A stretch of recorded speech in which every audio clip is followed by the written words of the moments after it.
guys, I'm back. Today I'm making a video, more of an auto video for Dogs of Winter by Bobby Pyron. And I've read this book before. It's based on a true story, but there's a lot of fantasy in it.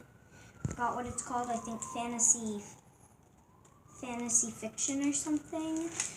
But so this is what it was actually like. And this is the real person that the story is written about. Ivan is his name. A small boy in a cruel city. The incredible dogs who saved him. When Ivan's mother disappears, he's abandoned on the streets of Moscow with little chance to make it through the harsh winter. But hope comes in an unexpected form when Ivy is adopted by a pack of dogs who quickly become more than just his street companions. They become his family. Soon Ivan, who used to love reading fairy tales, is practically living in one. And countryside using their wits to find food and shelter. Dodging danger, begging for coins, but Ivan can't stay hidden from the world of people forever. When help is finally offered to him, will he be able to accept it? Will he even want to? Based on a true story, Dogs of Winter is a heart-pounding tale of survival and moving. Look at what makes us human. And so this book belongs to the Bayport Library in Minnesota, and in Stillwater, Minnesota. And so I checked it out. It's a pretty good book, and I'll read the back quickly. So in the book, his name's not Ivan. Ivan's the actual person that this happened to. In the book, his name is Moshka, or something like that. It's hard for me to pronounce. And it actually means bear, or little bear. So now I'll read the back. Something warm pressed against me. Warm breaths stroked my cheek. I lifted my head. There beside me stood a large brown and black dog. The dog sniffed my hair and ran his warm, wet nose across my cheek and ear. I held my breath. Did the dog think I was something to eat? Satisfied, the dog curled up at my feet next to the steam vent. With a sigh he closed his eyes. We sat like that together, the dog and I. People rushed past us and around us and stepped over us. Coin dropped at my feet and in my hand. 1 coin, 2 coins.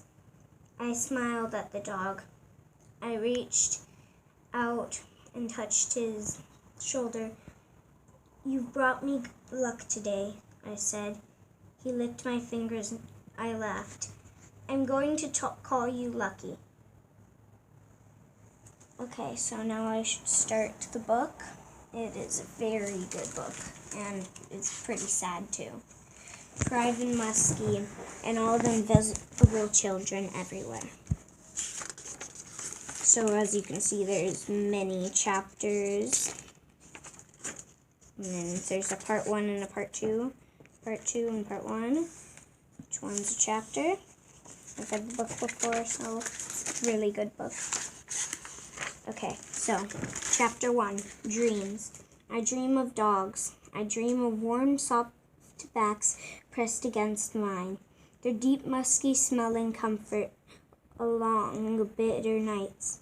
I dream of wet tongues, flashing teeth, warm noses, knowing eyes, watching, always watching.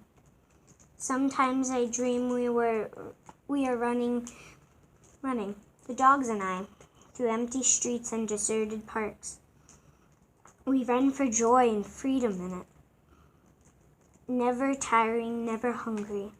And then great wings unfold from their backs, spreading wide and lifting the dogs above me. I cry out, begging them to come back. Take pity on this earthbound boy. It has been many years since I lived with the dogs, but I still dream. I do not dream of the long winter nights on the streets of Russia. Seldom do I dream of the things that drove me away from home. My dreams begin and end with dogs. Before he came, I watched my beautiful mother. I watched her in the kitchen sink, her pale hands dipping in and out of steaming water as she washed the dishes, humming. I watched her hang sheets from the line on the tiny balcony of our apartment, clothespins clamped between her teeth. I handed her more clothespins, 2 by 2. Such a good helper, my Mishka, my little bear, she always said.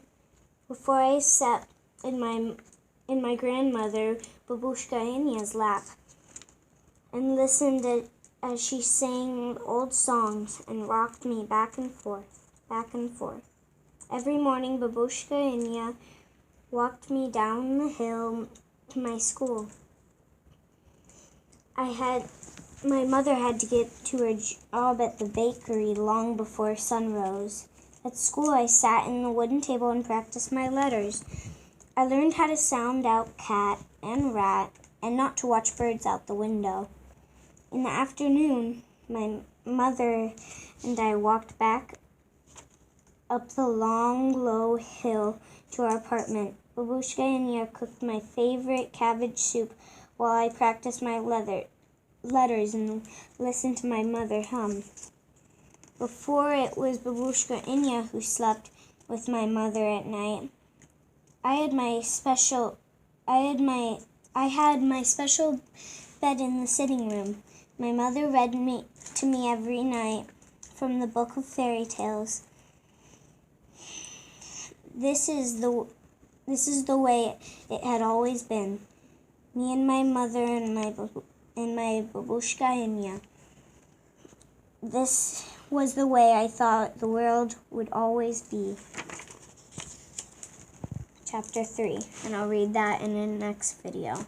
But you'll soon find out that some bad stuff happens and it gets really sad really fast. Thanks for watching. Bye.